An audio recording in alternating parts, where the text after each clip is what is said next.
Wherever you go, whatever you do, throw a little at it. Omax, Vest and Briefs. தமிழக வெற்றிக் கழகம் ஆட்சி அமைப்பதற்கான பெரும்பான்மையை நிரூபிக்கவில்லை என மக்கள் மாளிகை விளக்கமளித்துள்ளது.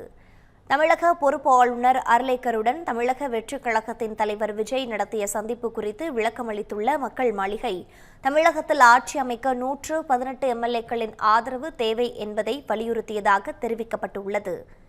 காங்கிரஸ் எம்எல்ஏக்களையும் சேர்த்து 113 எம்எல்ஏக்கள் ஆதரவுடன் ஆட்சி அமைக்க தாவேக உரிமை கோரியதாகவும், தாங்கள்தான் தனிப்பெரும் கட்சி என கூறி ஆட்சி அமைக்க உரிமை கோரவில்லை எனவும் மக்கள் மாளிகை தெரிவித்துள்ளது.